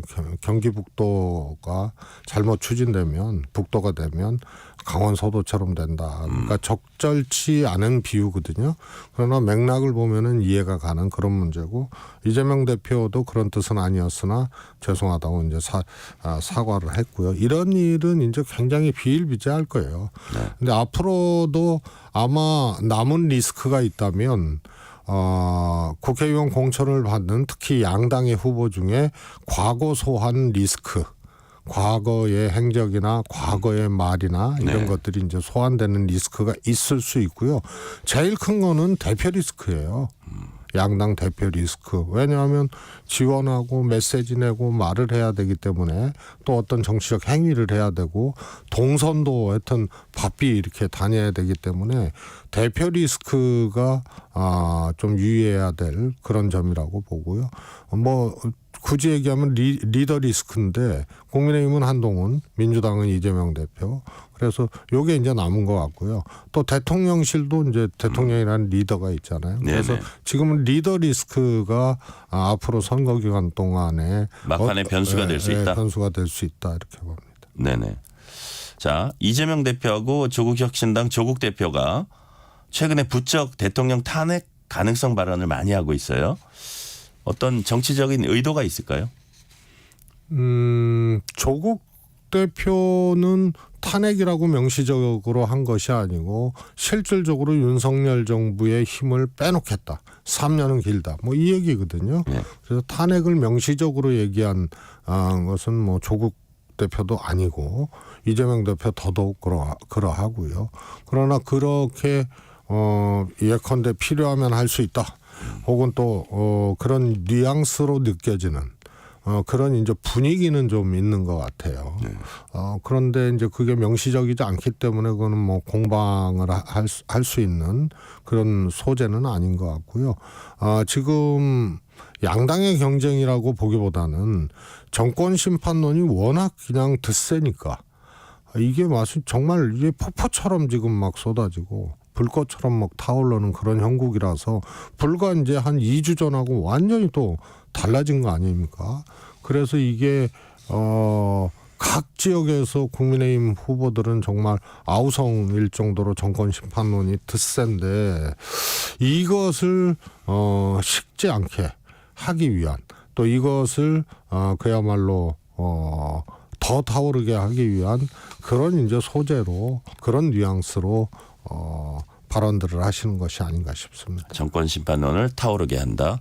자, 두 당 대표 간의 어떤 비례 의석을 더 차지하기 위한 경쟁 측면도 있겠죠. 그렇지 않다고 봅니다. 저는. 그건 아니라고 보세요. 저는 이재명 대표나 민주당 보면은 최소한의 워딩을 하고 있는 거예요. 원래 이제 경쟁적 워딩을 하면은 좀 공세적이하고 더 강해져야 돼요. 대척점을 분명히 해야 되거든요. 조국 혁신당은 비례대표 정당으로서 이런 점이 문제 있다. 안 된다. 이렇게 가야 되는데 민주당이니까 아직 안 알려져 민주당 비례정당이 안 알려졌기 때문에 그럴 수 있다. 그러니까 지금 당연히 민주당은 민주당 위성정당 찍어달라고 하는 것은 당연한 거예요. 그래서 제가 보기엔 포지티브한 메시지의 미니멈 이런 정도로 하고 있는 거죠. 그거는 작용과 반작용 또 상호작용과 그렇지 않은 역학관계들이 작동하기 있기 때문에 그렇죠. 공세적으로 비례대표 때문에 하는 순간 전체적으로 정권 심판론에 지금 쌍끌이를 하고 있는 거 아니에요? 민주당과 네네. 조국신당이. 요게 이제 깨지는 거고, 민주당이 이제 일종의 이제 지지율이 떨어지거나 국민의힘 후보한테 굉장히 고전들을 경양각지에서 하면서, 그러면서 이게 반전이 됐던 그런 게 이제 크게 두 개 있죠. 하나, 대통령 내지는 대통령실 발로 나왔던 항상무 수석 핵할 발언, 이종섭 대사, 호주 대사 임명. 요게 이제 안 되겠구나. 민주당 공천 갸우뚱하고 보다가 안 되겠구나 해서 정권 심판론에 다시 불붙인 요게 도화선이거든요. 그리고 조국혁신당에 출연해요. 그래서 쌍끌이가 생겼고, 요 대통령발 혹은 인사권발, 수석발 요 발언과 대사 임명이 그 또 도화선이 됐거든요. 그래서 이런 점에서 놓고 보면은 그것 때문에 민주당이 조금 기사회생했다 그래야 되나? 이런 것이 분명하기 때문에 조국 혁신당하고는 대척적 관계로 설정될 수 없는 그런 환경이다. 네. 자, 오늘은 여기까지 듣겠습니다. 최재성 전 청와대 정무수석이었습니다. 감사합니다. 고맙습니다.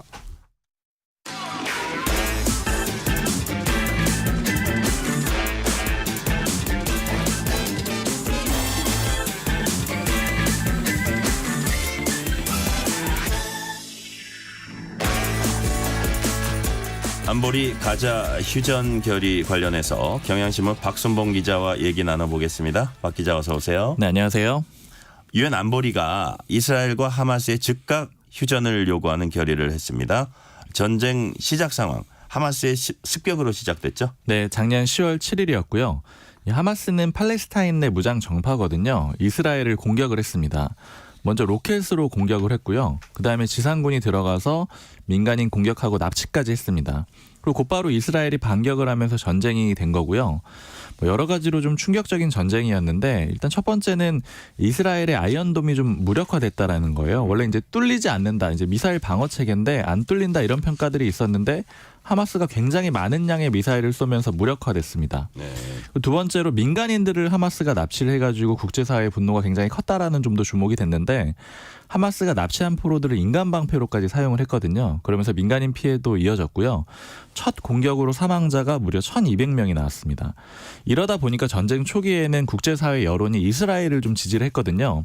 그런데 이스라엘이 반격을 하면서 문제가 생기기 시작을 해요. 이스라엘이 공격을 할 때 민간인들이 많이 있는 곳들, 뭐 대표적으로 병원, 학교, 뭐 언론사 이런 곳들은 공격을 안 하는 게 원칙인데 공격을 했거든요. 이제 이스라엘의 입장은 하마스가 이런 데를 군사적으로 이용을 하고 있다. 그러니까 공격을 해야 된다 이런 입장이었지만 국제사회에서는 반발 여론이 커졌던 거예요. 네. 이스라엘은 아예 이번 기회에 하마스 세력을 몰아낼 생각이었거든요. 그러다 보니까 국제사회의 중재 노력에도 전쟁은 계속 나빠지는 상황이었습니다. 네. 전쟁이 계속되면 결국 고통 겪는 건 민간인들이잖아요. 가자지구 피해 상황 어떤가요? 그러니까 최근에 가자지구가 집계한 걸 보니까요. 이제 작년 10월 7일에 전쟁이 시작됐다라고 말씀드렸잖아요. 그러니까 누적 사망자가 32,000명입니다. 엄청나게 사망자가 많고요.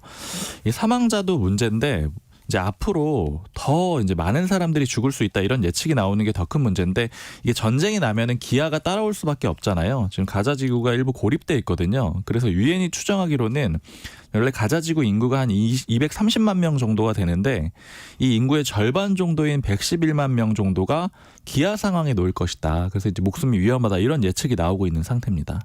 네. 그런데 앞으로의 피해가 더 걱정되는 상황 아닙니까? 네, 그렇죠. 지금 전쟁이 시작된 지가 5개월이 좀 넘었는데 이 피해가 굉장히 커질 수밖에 없어요. 이스라엘의 군사력이 매우 막강하고 지금 굉장히 강경하거든요. 네. 세계 9위 수준의 군사력을 갖고 있다 이렇게 평가가 되는데, 그래서 하마스가 처음에 기습을 하긴 했지만 이후에 계속 밀리고 있는 상황이고요. 그래서 이스라엘이 가자지구 북부 중부는 이미 평정을 했고요. 그 다음 지역으로 남부로 넘어가려고 해요. 남부에 라파 지역이 있는데 이 라파 지역이 이 주민들이 가장 많이 모여 있는 지역이에요. 아까 가자지구가 한 230만 명 정도 된다라고 말씀드렸는데 150만 명이 여기에 밀집해 있거든요. 그래서 이스라엘이 만약에 여기에서 대규모 군사작전을 벌이게 되면은 이제 민간인 피해는 걷잡을 수 없이 커질 수밖에 없는 상황이고요. 미국은 이스라엘에 원래 우호적이거든요. 그런데 이 미국조차도 라파 진입은 안 된다 이렇게 좀 반대하는 입장을 내비치기도 했습니다. 그런데 지금 이스라엘의 네타냐후 총리가 굉장히 강경파예요. 그러니까 아예 지금 뭐 두 국가 해법이라고 해가지고 두 국가가 공존하도록 해야 된다 이 지역에 이런 해법들이 국제사회에서 제시되고 있지만 이거 자체도 아예 안 받아들이고 있고요. 하마스 잔당 다 아예 소탕을 해야 된다 이런 입장이라서 라파 작전을 지금 강행할 그런 분위기입니다. 네. 그래서 이제 전쟁을 중단하자 이런 취지로 안보리가 어제 결의안을 채택한 거죠? 네. 그 유엔 안보리에 이사국이 15개 나라가 있거든요. 이 중에 14개 나라가 찬성을 했습니다. 거의 만장일치로 결의가 된 거고요. 그동안 이제 여러 뭐 전쟁에 대한 휴전 결의안이 올라왔는데 잘 안 됐었어요. 왜냐하면 상임이사국이 거부권 행사하면 다 안 되는데 뭐 예를 들어 미국, 러시아, 중국 이렇게 좀 이해관계가 다르잖아요. 그러니까 번번이 거부권 때문에 채택이 안 됐는데 이번에는 채택이 됐습니다. 그래서 이제 각국의 이 외교 인사들이 박수를 치고 일었을 정도였고요. 이 결의안 내용이 뭐냐면 크게 두 가지인데 일단 첫 번째는 즉각적으로 휴전을 해라 이 내용이에요.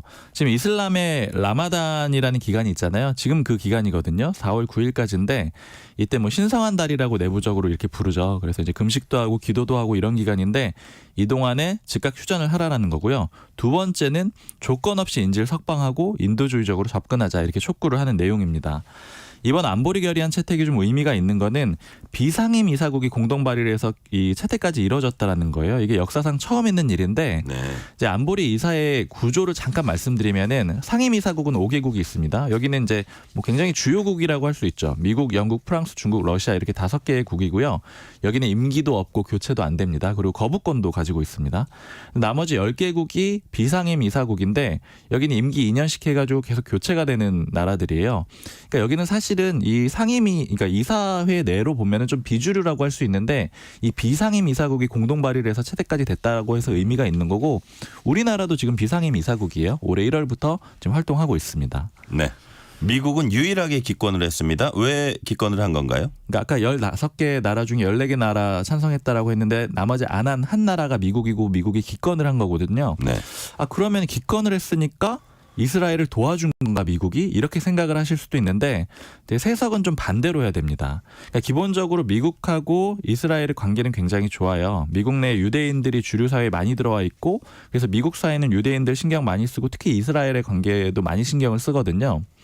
그래서 이제 안보리 결의안에서 이스라엘에 대해서 좀 안 좋은 안건이 나오면은 미국은 대부분 거부권을 행사를 했습니다.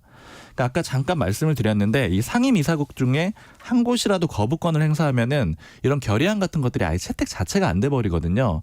그런데 이번에 미국이 거부권을 안 쓰고 기권을 한 거예요. 그러니까 기회를 열어준 거죠, 사실은. 거부권을 안 쓴 거네요. 기권한 거 자체에 우리가 초점을 맞추기보다는. 맞습니다. 초점을 거부권을 안 썼다라는 데 맞춰야 되는 거고요. 그러니까 결국 이스라엘과의 관계를 생각해가지고 찬성까지는 못했지만 그래도 요 안건은 하는 게 맞다라고 해가지고 기권을 해줬다. 이렇게 이해를 하시는 게 맞을 것 같아요. 네.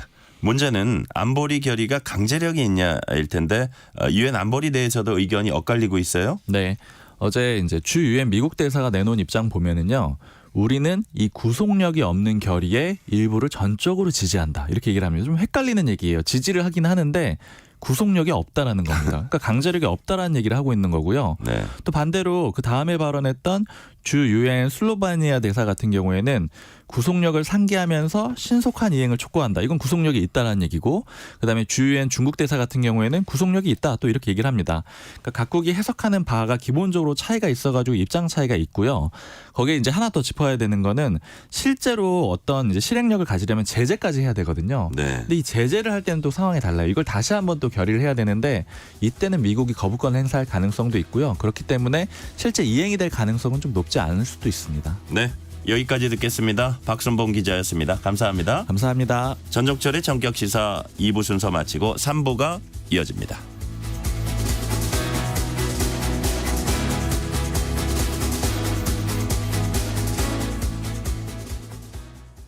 잠시 후 8시 반부터 일부 지역국에서는 해당 지역 방송을 보내드립니다. 워렌 버핏은 가치 투자, 필립 피셔는 성장주 투자, 피터 린치는 장기 투자, 그리고 성기영은 경제쇼. 방법은 달라도 목표는 하나. 여러분을 성공의 길로 안내합니다. 평일 오후 4시 5분 성기영의 경제쇼. 주말 오후 5시 5분 정보를 업그레이드한 성기영의 경제쇼 플러스. 일주일 내내 함께 하십시오. 편지 왔습니다. 퇴근길 지친 당신에게 힘이 되는 뉴스를 전해드립니다. 매일 저녁 당신과 함께 읽는 세상 이야기. KBS 1라디오 뉴스레터 K. 지금 시각은 8시 30분입니다. KBS.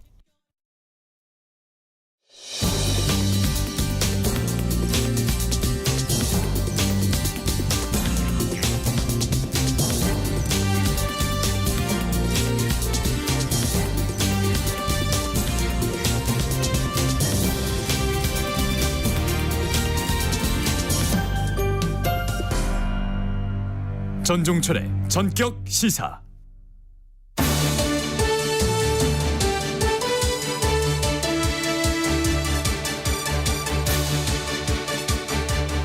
한 주의 가운데에서 뜨거운 정치 현안을 본격적으로 토론합니다. 매주 수요일에 만나는 본격 토론. 최진영 변호사, 김준일 시사평론가 나오셨습니다. 어서 오세요. 안녕하세요. 반갑습니다. 최진영입니다. 자, 각 당 자체 판세 분석부터 얘기를 좀 해볼게요. 우세 지역을 국민의힘은 82곳, 민주당 110곳 이렇게 꼽았다는 보도가 있었습니다. 이 같은 판세 분석 어떻게 보세요? 자, 일단 전부터 말씀드릴게요. 지난번에 국민의힘이 2020년에 미래통합당 전신인 미래통합당이 지역구에서 84석 가져갔거든요. 82석이라고 한 거는 이제 이거를 보통 얘기를 이런 식으로 전망을 할 때는 열세인 정당은 조금 더 이제 좀 부풀리는 경향이 있고 더 강세인 뭐 정당은 조금 이거를 낮추는 경향이 있어요. 그러니까 너무 압승하는 분위기로 하면은 이제 반대 진영이 결집한다 이런 거에 우려가 있는 거고 너무 밀리면은 이를테면 조금 이제 투표율이 떨어질 우리 지지층이 아예 투표장에 안 나올 가능성이 있기 때문에 뭐 이런 식으로 이제 추산하거든요. 어쨌든 그거를 계산을 해보면 82하고 110이면은 이제 254개 중에 이제 한 190개 정도 되고 이제 이게 빠진 거잖아요. 경합은 이제 그 정도로 보는 건데 대체적으로 보면은 2020년 선거 분위기가 뭐 완전히 부합하지는 않지만은 크게 다르지 않다. 이런 조금 최근에 지금 국민의힘에 상당히 고전하는 모습 뭐 이런 것들이 어느 정도 좀 반영이 된 것 같습니다. 그래서 뭐 이제 최종적인 거는 좀 열어봐야 되겠지만은 국민의힘에서 제가 뭐 좀 얘기를 들어보면은 사실 이거를 우세 지역으로 볼 수 있나? 이것까지 몇 군데 좀 포함, 뭐 제가 지역은 말씀 안 드리겠지만은 뭐 이런 것까지 좀 있다는 거예요. 그러니까. 그래서 지금 안 좋은 분위기가 좀 반영이 된 것 같습니다. 지금 아까 최재성 수석 말씀하고 거의 일치하는 얘기거든요. 어떻게 보세요? 국민의힘, 저 어제 같은 경우에 저도 저녁에 선거 상황실 관계자와 좀 얘기를 좀 나눠봤는데요. 말씀드린 것처럼 뭐 한동훈 비대위원장 말씀하고 거의 비슷한 말씀을 하신 것 같습니다. 지금으로서 구체적인 어떤 의석수를 얘기하는 것은 무의미하다. 물론 전체적으로 어떤 좋은 흐름이라고 한다고 하면은 목표를 얘기를 할 수는 있겠죠. 마치 그 공관위 원장님이 107석 정도 될 수 있으면 좋겠다라고 하는 내 개인적인 목표를 얘기를 했습니다만 그에 대해서 한동훈 비대위원장 같은 경우에는 지금 이 시점에서 최대한 국민의 국민의 어떤 눈높이에 맞춰서 선거운동하는 것이 중요한 것이지 구체적인 수치를 말씀하는 것은 조심스럽다는 것 아니겠습니까? 그럼에도 불구하고 어제 같은 경우에 제 연합뉴스에서 그래픽으로 해서 이 국민의힘 쪽은 한 82석 정도 지역구에서 또 그 민주당은 110석 정도를 하면서 경합이 한 60석 정도 얘기를 하고 있는 것 같습니다. 결국 이 경합지에서 결판이 나는 것 아니겠습니까? 그런 부분이 어떻게 보면 선거 한 2주 정도 남은 상황 속에서 어느 정도 부동층도 어느 정도 이제 마음을 결정할 시간이 다가오는 것은 분명합니다만 아직까지는 2주 상황 속에서 여러 가지 변수가 있을 수 있기 때문에 지금으로서는 국민의힘으로서는 여러 가지 변수를 안정적으로 유지해 가면서 예를 들어서 뭐 의정 갈등 문제라든가 지금 보수 내부의 갈등 이런 문제들을 상당 부분 관리하고 어떤 퍼포먼스로 성과를 내겠다. 이걸 통해 가지고 국민의 심판을 받겠다라는 그런 기조를 말씀하시는 것 같은데요. 전체적인 흐름 어떻게 보면 1월, 2월 내지 3월 초까지의 어떤 상승세의 흐름이 상당 부분 정체되고 있는 부분에 대해서는 국민의힘 내부 관계자들도 상당히 공감하고 이 부분에 대해서 어떤 식으로든 돌파구를 마련해야 한다라는 그런 어떤 비상적 어떤 위기 의식에 대해서는 충분히 공감하고 있는 상황입니다. 위기감 속에서 최선을 다한다 끝까지 뭐 그런 말씀이시고요. 자, 특히 이제 수도권 같은데 뭐 전국적으로도 좀 그 여당이 좀 상황이 안 좋지만 수도권의 위기감이 더 크다고 봐야 되나요? 그렇죠. 그러니까 쉽게 얘기를 하면은 TK 이제 대구 경북이 이제 25석 뭐 12석, 13석에서 25석이 있는데 이거를 국민의힘이 민주당이나 뭐 다른 정당에 내줄 가능성은 없다. 뭐 무소속이 한두 명이 이제 뭐 최경환 뭐 후보라든지 뭐 될 가능성은 있지만은 그 PK가 지금 40석인데 이제 좀 늘어가지고 근데 지금 7석 부정에서 7석이 지금 민주당이거든요. 사실 여기서 민주당이 진짜 선전해서 뺏어와도 뭐 3석 뭐 그 국민의힘이 더 빼서 민주당 거 뺏어 온다고 해도 뭐 3석 이런 거잖아요. 그러면 결국은 122석이 달린 254 중에 거의 절반에 육박하는 여기에서 가져가야 되는데 지난번 2020년 선거에서 국민의힘인 전신 미래통합당이 16석을 했어요. 네. 예. 그러니까 120석 중에 16석을 하면서 이제 180대 103이 된 거거든요. 그러니까 지금 이제 수도권에서 지금 특히 이제 접전 지역이었던 뭐 한강벨트라든지 이런 데에서 지금 최근 여론조사 추이를 보면은 붙었다가 지금 다 이제 벌어지고 있는 민주당이 좀 많이 앞서는 이런 식으로 지금 가고 있거든요. 그러면 여기에 대한 메시지들이 지금 나와야 되고 정책들이 나와야 대안이 나와야 되는데 지금 뭐 뒤에 좀 얘기를 하겠지만은 국민의힘이 우왕좌왕하고 있다. 갑자기 종북 세력에게 뭐 내주지 맙시다. 이거 플래카드 붙이라고 했다가 지금 수도권에서 서울에서 다 반발해가 당협위원장 후보들 반발해서 지금 내렸다라는 거 아니에요? 안 붙이기로 했다라는 거 아니에요? 그러니까 지금 종북 세력에게 내주지 맙시다. 갑자기 플래카드가 붙으면 그 밑에는 우리가 1,500억 원 지원하겠습니다. 그게 같이 나란히 붙어 있으면은 도움이 되겠냐고요. 그러니까 서울에서. 그러니까 민생 경제에 도움되는 이런 부분에 집중해야 되지 않나. 국민의힘은 합니다가 슬로건이에요 지금. 그래서 지금 이제 우리는 포지티브 하겠다라고 가다가 갑자기 급해지니까 지금 막 네거티브 꺼내고 그랬을 때 이게 효과가 있을 것이냐. 지금 우왕좌왕하고 있다. 쉽게 얘기하면 국민의힘이. 자, 어떻게 보세요? 그런 부분. 국민의힘 전체적인 판세 자체에 대해서 좀 전에 말씀드린 것처럼 서울 수도권뿐만 아니고 TK를 넘어 PK 지역에서도 상당 부분 좀 열세인 그런 경향이 나타나고 있는 것도 사실 아니겠습니까? 부산의 강남이라고 할 수 있는 해운대에서도 상당 부분 민주당 후보가 선전하고 있다라는 얘기를 듣다 보면 사실 국민의힘의 큰 어떤 선거 전략 같은 경우에는 동남풍 전략 아닙니까? PK 지역에서 이제 훈풍이 불면은 그것이 이제 TK로 올라가고 중부 지역을 석권한 다음에 그걸 여세로 몰아가지고 그 수도권에 상당 부분 선전한다는 그런 전략이었는데 수도권에 집중을 하려고 해봤더니만 갑자기 이게 부울경 지역에서 상당 부분 또 민주당의 바람이 불고 있다라는 그런 어떤 그 전선이 있다 보니까 국민의힘으로서는 힘을 좀 더 분산할 수밖에 없는 그런 상황이 돼서 상당히 어떤 그 전략을 세우는데 어려움이 있는 것은 사실인 것 같습니다. 다만 그럼에도 불구하고 최근에 있어서의 어떤 그 공천 갈등 같은 것들이 다 마무리되고 선거 전으로 들어가게 될 경우에는 국민의힘으로서는 어쨌든 그 일사불란한 어떤 그 메시지가 나가고 일사불란한 어떤 그 후보자들과의 어떤 연계가 있을 수 있는데 민주당 같은 경우에는 지금 후보자를 결정해놓고도 후보자 결정하기 마지막 날 조수진 그 강북을 후보를 취소를 하고 또 그제 같은 경우에는 세종에서의 어떤 후보를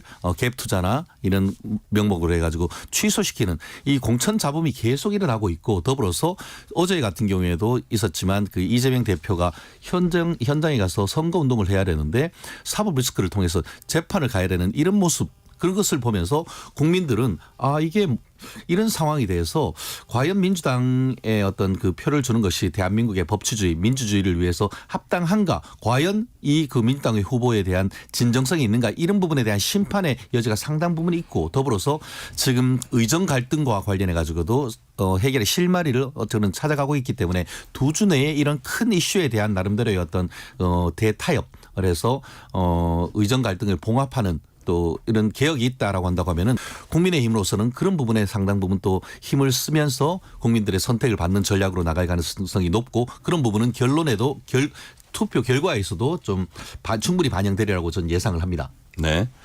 이재명 대표하고 조국 혁신당 조국 대표가 잇따라 대통령 탄핵 가능성 발언을 하거나 또 비슷한 발언을 시사하거나 이렇게 하고 있어요. 이렇게 이런 얘기들을 계속 하는 이유가 뭘까요?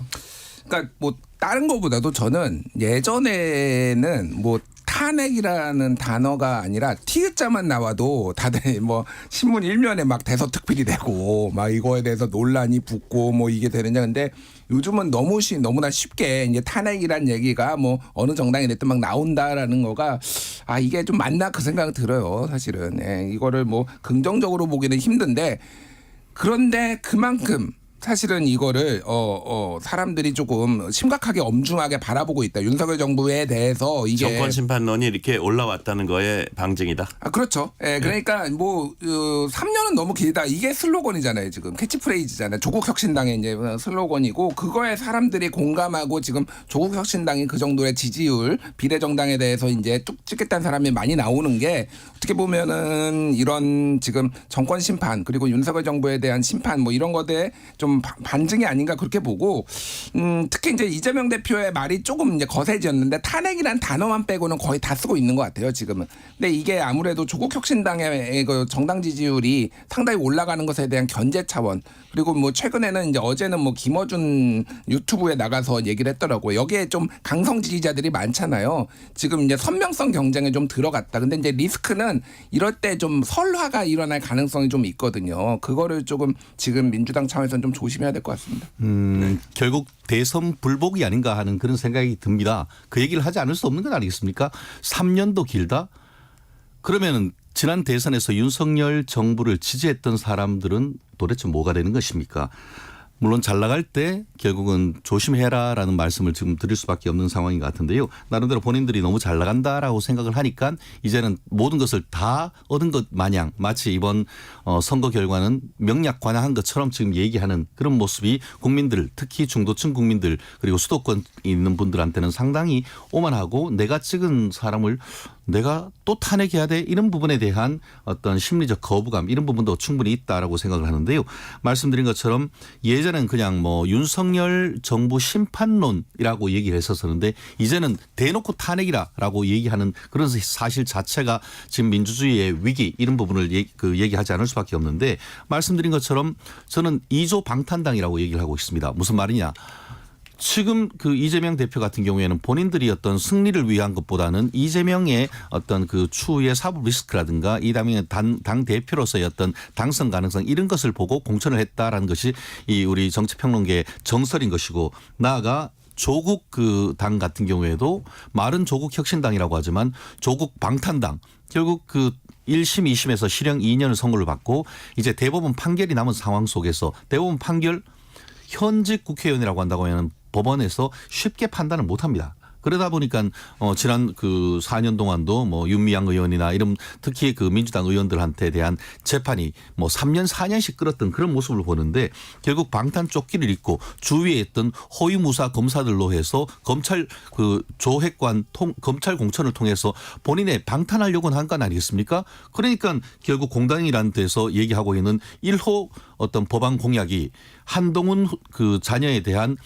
보복성 어떻게 보면 특검을 한다는 그런 얘기가 나오는 것이 결국 국가 시스템을 사적으로 활용하려고 한다는 그런 어떤 조국에 의한 조국당으로서의 어떤 비정상적인 그 어떤 흐름 이런 부분에 대한 심판 앞으로 이제 2주간 남았습니다만 그런 부분에 대한 국민들의 어떤 심판의 여론이 불 가능성 저는 충분히 여전히 남아 있다고 봅니다. 아울러서 이제 총선 앞두고 한 3차례 더 법원에 나가야 되나 봐요. 그러면서 왜 자기가 안 나가도 되는데 재판에 오라가라 하냐 했더니 이제 국민의힘에서는 이게 초법적 존재냐 하면서 정진상 피고인과 공범으로 기소된 사건인데 어떻게 안 부르냐 하면서 심지어는 범죄자 독재를 심판하는 선거가 이번 선거다라는 용어까지 했어요. 저는 그 부분과 관련해서 법조인이기 때문에 제가 좀 먼저 말씀드리고 싶은데요. 이재명 대표는 이게 바로 검사 독재다라고 하는데 그러면은 검사한테 그 재판장님이 놀아나는 겁니까? 그런 말씀 자체가 특히 재판장과 사법부가 느끼는 굉장히 모멸감이 클 거다라고 생각을 하는데요. 이재명 대표가는 나하고 상관없는데 왜 나를 계속 부르냐. 그게 검사가 그 하는 의도다라고 하는데 결코 그렇지 않습니다. 왜냐하면은 공범이지 않습니까? 정진상과. 그리고 정진상과 관련된 공소 사실이지만 실질적으로 공범 관계에 있다 보니까 만약에 이재명 대표가 안 나올 경우 안 나오려고 하는 의도는 분명해요. 뭐냐면은 내가 거기에 가서 그 정진상과 관련된 그 유동규 증인신문 하는데 내가 반대 신문을 안 했기 때문에 그 유동규의 증인신문을 나의 유죄로 쓸 신빙성과 증거 능력이 없다라는 소송법적 아주 고도의 전략이 깔려 있단 말이에요. 그것을 갈파하고 재판부 같은 경우에 그렇지 않다. 실질적인 공범이고 반대 신문을 하고 경우에 따라서는 유동규와 이재명을 대질 신문할 수 있는 그런 가능성이 있기 때문에 그렇기 때문에 당신은 나와야 된다라고 얘기를 했던 것이죠. 결국 이 부분과 관련해서 그렇게 지금 2번 동안 안 나오다가 이번에 나온 것은 뭐 어떻게 보면은 그 조국의 말로 조국 대표의 얘기로 따르면은 너그 이제 쫄았지 이거 아니겠습니까? 이번에도 안 나온다고 하면 실질적으로 법원으로서는 구인영장을 발부할 수밖에 없는 상황이었기 때문에 그것을 법조인으로 잘 아는 이재명 대표가 부득이하게 나갔다 출석했다 저는 그렇게 보고 있습니다.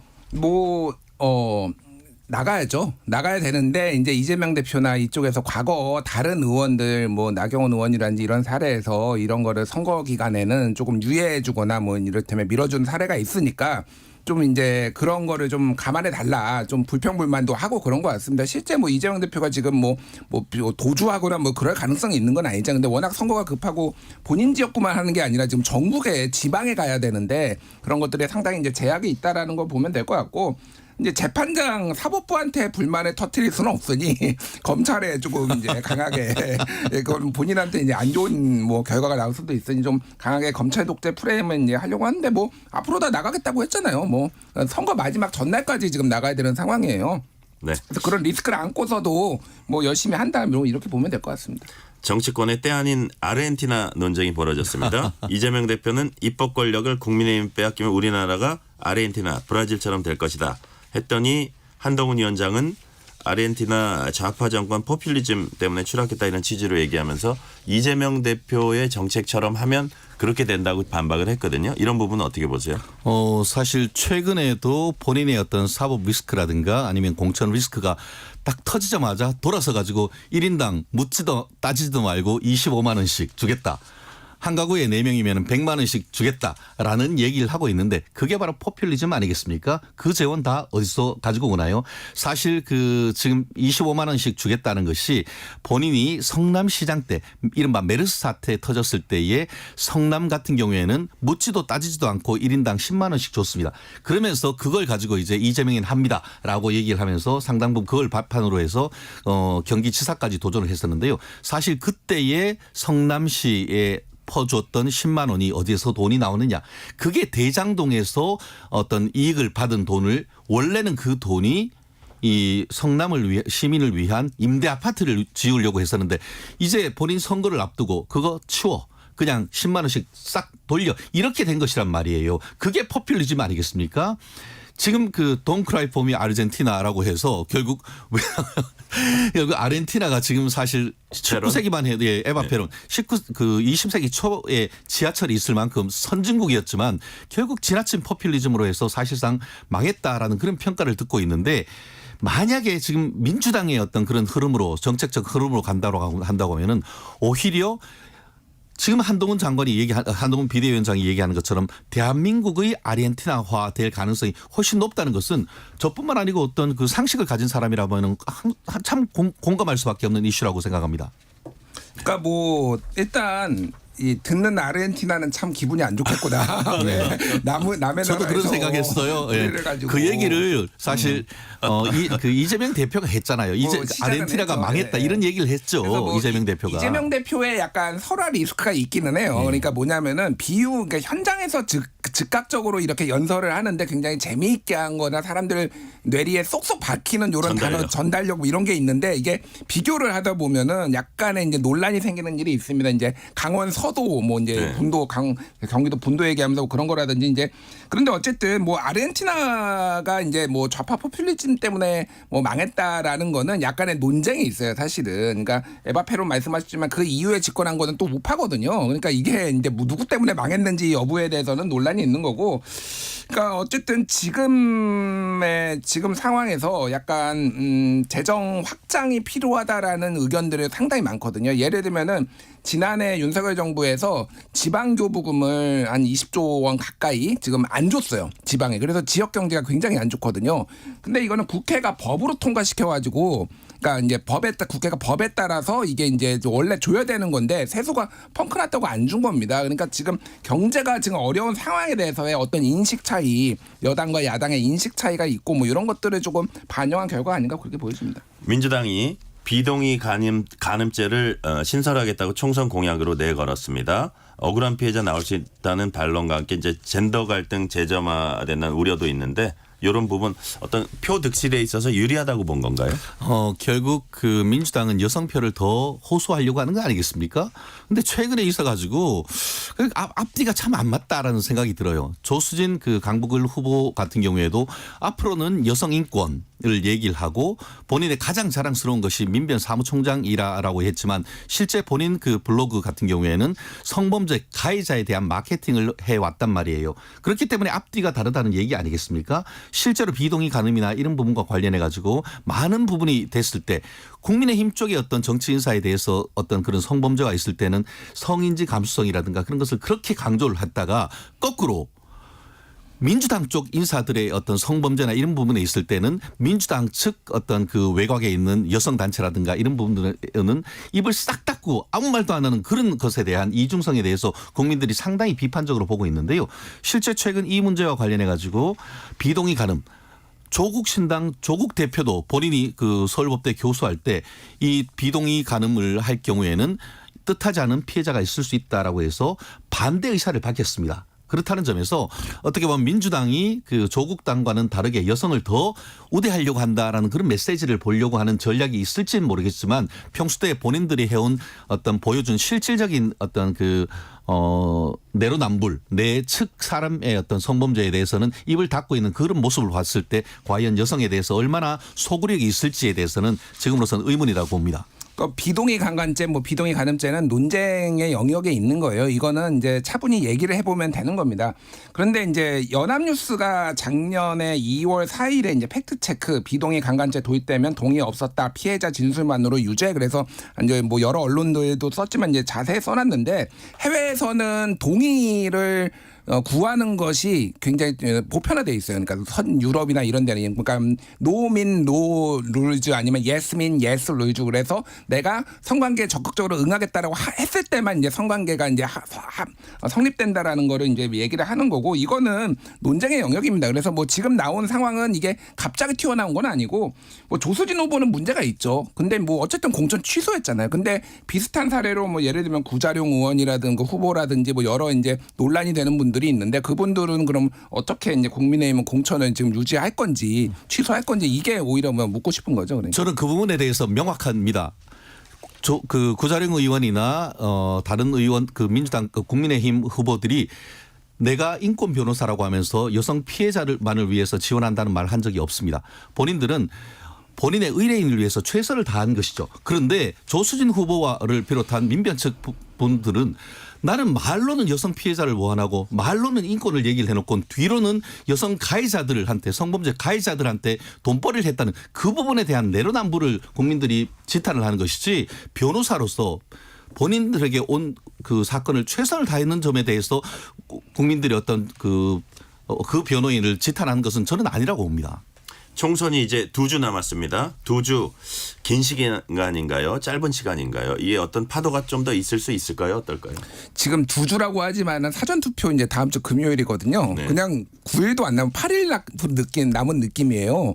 그러니까 짧은 기간은 아니지만은 이제 뭐가 이제 막 엄청나게 이렇게 예전에 사례를 봤을 때도 막 엄청난 변동이 있지는 않아요. 다만 뭐 2016년 같은 경우에는 이 기간에 국민의당의 지지율이 쫙 올라가기 시작했거든요. 근데 이미 시작됐던 상승세가 계속 이어진 거 뭐 이런 겁니다. 그래서 어쨌든 지금은 뭐 좀 안정적으로 뭔가를 그러니까 우리가 반복했던 메시지를 강하게 내는 건데 아까 얘기했지만은 민주당은 어쨌든 정권 심판론 이게 이제 선거 치르기 쉬운 구호예요. 근데 국민의힘이 지금 오락가락하고 있다. 한동훈 비대위원장이 의사 중재도 해야 돼. 갑자기 박근혜도 만나야 돼. 그랬다가 뭐 종북 세력 얘기도 했다가 지금 세 자녀 지금 뭐 있으면은 대학 등록금도 다 면제해주고 그러니까 이게 지금 우왕좌왕 뭐 종횡무진으로 볼 수도 있지만 우왕좌왕하는 것 같아서 지금 여당이 지금 굉장히 시급하지 않나 그렇게 보여집니다.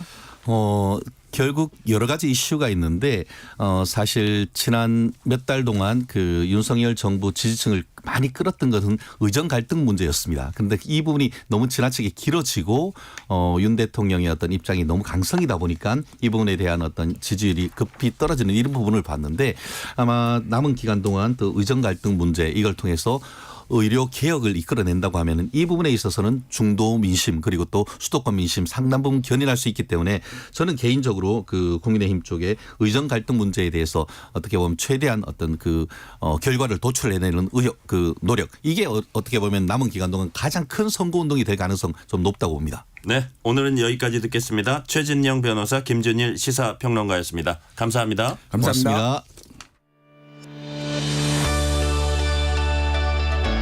세상을 바라보는 다른 시선. 전종철의 전격 시사.